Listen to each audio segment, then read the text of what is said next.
vida que carecia de emoções fortes. Acho que foi o principal motivo que me jogou nas drogas. Eu comecei sentindo a emoção de estar nos palcos. Aliás, acho que desde criança eu já gostava de me arriscar. Eu gostava de me pendurar nos ônibus. Eu gostava de fazer coisas que geravam perigo. Eu não sei, acho que já era uma tendência mesmo. E com o passar dos anos, eu gostava de experimentar proibições, coisas proibidas. Né? Aí veio o cigarro, veio a bebida, vieram as madrugadas.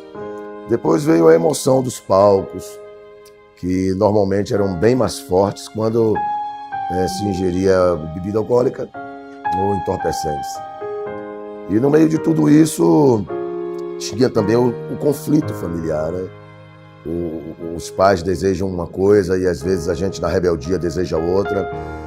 E houveram muitos conflitos, até que chegou o dia que eu resolvi sair de casa e fui viver a minha vida e aumentei ainda mais os conflitos, né? Porque um pai, quando ama um filho, não aceita, né? A mãe, quando ama um filho, não aceita ver o filho descendo pro abismo e simplesmente fingir que não se importa.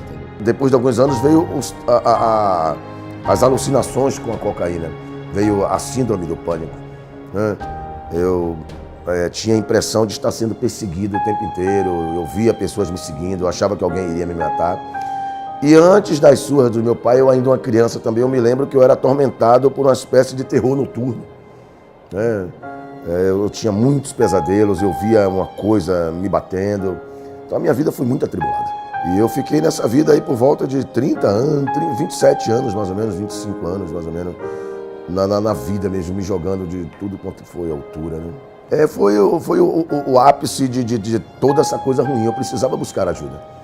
Eu tentei resolver meus problemas com o efeito da maconha, da cocaína, eu tentei fazer parte de religiões, eu tentei com o pessoal dos mormons que tentaram me ajudar, o pessoal das religiões afro, né, da bruxaria, tentaram me ajudar.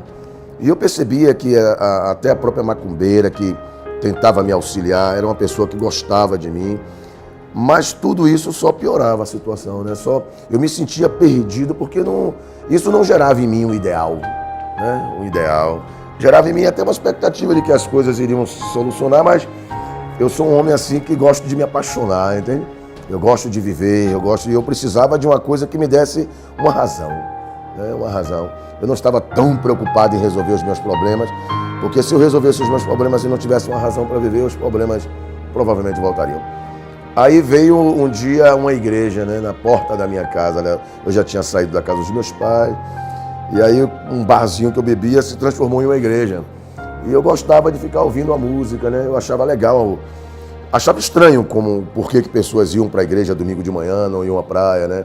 Um dia, depois de uma overdose, eu resolvi ir naquela igreja, mas não para ser cristão, mas como uma despedida, né? Me despedi assim.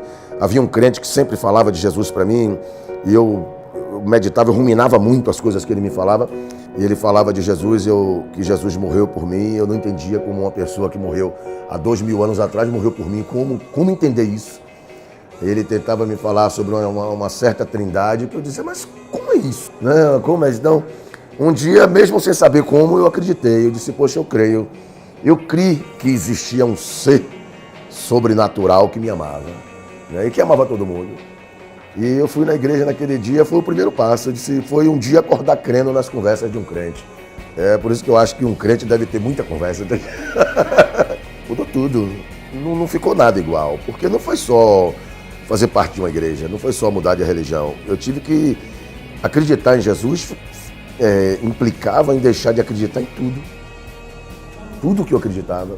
Deixava de acreditar nas minhas fórmulas de felicidade, nas minhas maneiras de conseguir realizações interiores, na maneira que eu achava que um filho tinha que ser com o pai, e um pai ser com o filho, nas minhas bases religiosas, nas minhas convicções filosóficas, porque eu sempre apoiei muito o movimento negro, sempre estudei muito a África, sempre me envolvi muito com essas questões.